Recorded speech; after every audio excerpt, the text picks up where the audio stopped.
What's going on YouTube? It's Balthazar3457 and welcome to my back-to-karkand strategy guide map overview.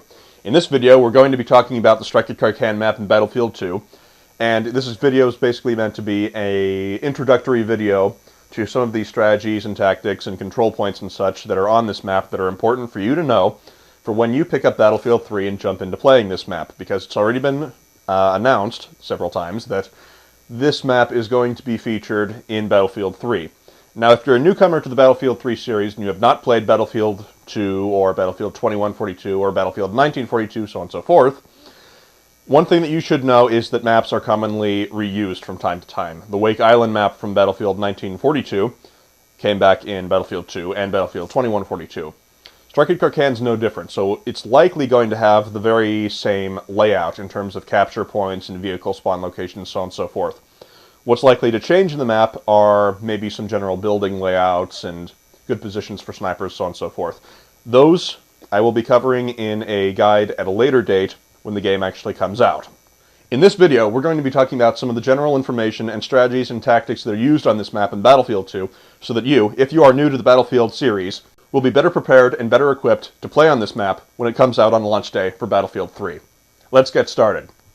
You're probably aware that EA has been making a big marketing fuss about this map. They've been saying back-to-karkand is going to come back, back-to-karkand is going to do this, back-to-karkand is going to do that, back-to-karkand is going to bake cookies. And that it's going to be in Battlefield 3, if you have the pre-order version. And back-to-karkand is being advertised by them as I believe it's the second most played map for all first-person shooter games next to a Counter-Strike map. Now, there's a very, very specific reason that it was the most popular map in Battlefield 2, and that was because it was the best map for points. Now, in Battlefield 2, if you got, 30, 20, maybe sometimes even, maybe 40 points in a game, and you were playing on one of the larger maps that had jets on it, that was considered a very good haul in terms of how many points you got. But on back-to-karkand, it's generally an infantry crazy map with very, very close spawn points next to each other. And as a result of this, it's very, very good for points.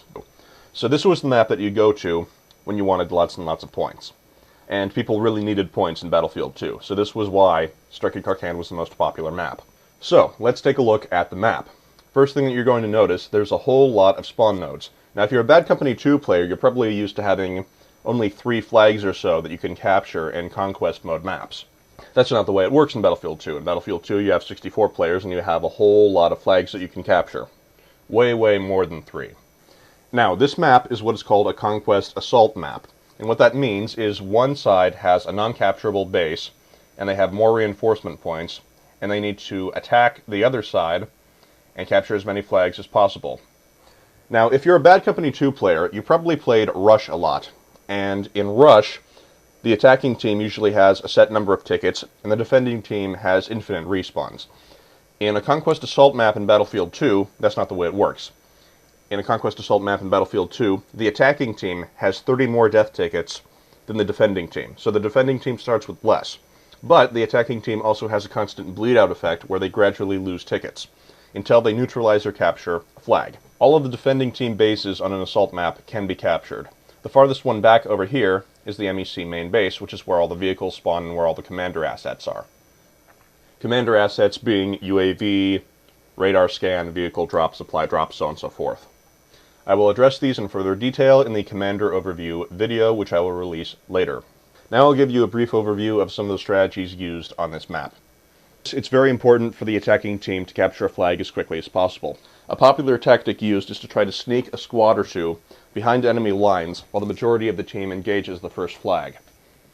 Usually a squad will either try to sneak through the mountain range to the left to try and go and capture this flag over here, which is the suburb area, or a squad will try to sneak through the drop-off area to the right-hand side of the map, which will then usually target either this flag here, this one here, or they'll go for the MEC main base. Alternatively, sometimes the attacking team will simply try to rush the first flag because their vehicles spawn much closer than the defending side vehicles do. If you're on the attacking team, generally your strategies are going to be, do you want to control the left-hand side of the river, or do you want to try to control the right-hand side of the river? Controlling the right-hand side is more risky, but also more rewarding. because that's where the MEC main base is located and where all the commander assets are located. And it's a very good thing to knock out the commander assets. And also, that obtains the vehicle spawns for your team. If the defending side is trapped on the left-hand side of the river, then suddenly the attacking team controls both vehicle spawn locations and both teams' commander assets, meaning they will easily be able to destroy the defending team's commander assets and will be able to easily prevent them from being repaired. However, a more safe and more popular tactic for the attacking team to use is to capture either one of these two flags. Since both of these flags are targets that are behind the front line, it puts the attacking team in a good position to gain control of the entire left-hand side of the river, because they can attack the front line spawn locations from both sides. This is the most likely thing to happen. If this happens, the next front line area is usually going to be the river. There are two pathways that vehicles can take through the river, a bridge and a shallow water area. However, both of these are very open, so it's fairly easy to defend against vehicles from the other side of the river. If the attacking team gains control of the left-hand side of the river, it's usually going to result in a stalemate where neither side takes flags, and then the game turns into a contest of which side can bleed out the other side's death tickets fastest, because it's very difficult to push across the river either way. However, if the attacking team can capture a flag on the right-hand side of the river, but the defending team reacts fast enough to prevent them from capturing the defense main base, then the map can devolve into a war of attrition, with half of each team pushing from the front, and half of each team vying for control of the defending team's main base. The attacking team's priority will be to gain control of the defending team's main base, because that is where vehicles and commander assets are spawned. If you are on the defending team, it's generally a good idea to spread your defenses out along the first flag and into the hills.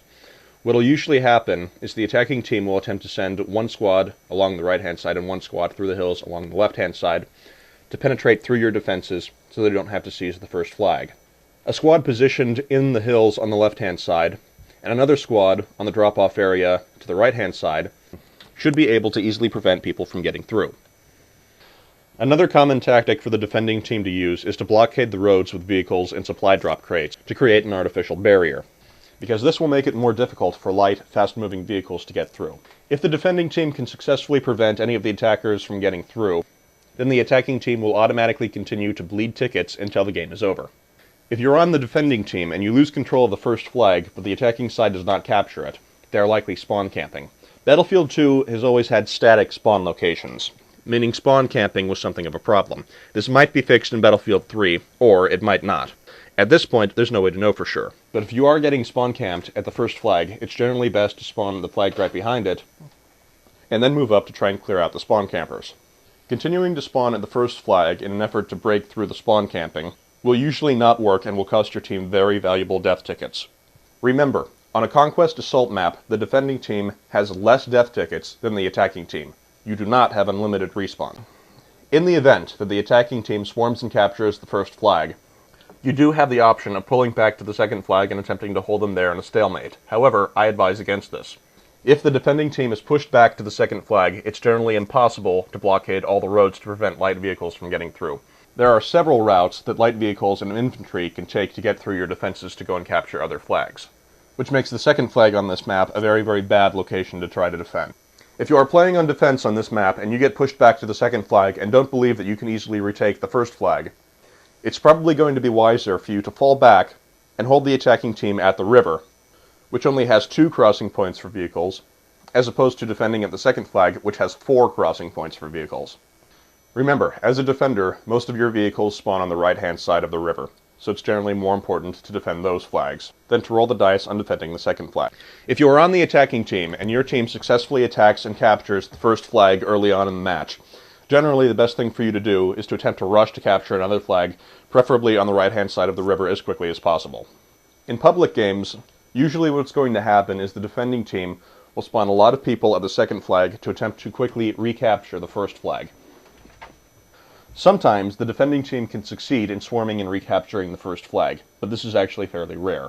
Most of the time, they'll just be slaughtered by the attacking team moving vehicles up, because the second flag is much more open and difficult to defend. However, this will usually create a window of opportunity where the attacking team can get several squads past the enemy lines, to attempt to capture flags that are further back, and hopefully flags on the right-hand side of the river. The trick is to do this as quickly as possible before the defending team can set up shop on the right-hand side of the river. Remember, vehicles only have 2 crossing points on the river, the bridge and the shallow water area. The bridge can be blown up, and the shallow water area can be filled with mines. If you are on the attacking team and you control the left-hand side of the river, and you want to push in to control the right-hand side also, but the defending line is too difficult to break, clever use of smoke can allow you to pass through. There's smoke grenades in Battlefield 2142, which also has the Strike at Karkand map, and I can only assume that there's going to be a smoke grenade in Battlefield 3. So a tactic that you could use is to throw smoke grenades at the defending team's lines to try to obscure their vision, and then attempt to push through with infantry and vehicles. Another tactic that you can use that requires a little bit of patience requires an infantry squad to go for a swim. It is possible for an attacking infantry squad to swim around the defenses and get behind the defending team's main base, and capture a flag on the right-hand side of the river, or potentially capture the defending team's main base and knock out the commander assets. Thank you for watching my Strike at Karkand strategy guide map overview. Hopefully, those of you who have not played Battlefield 2 or played on Strike at Karkand before will now be a little bit more familiar with this map and its mechanics and strategies for when Battlefield 3 releases, because you're probably going to be playing this map quite a bit. Thank you for watching, and I'll see you guys next time. Later, YouTube.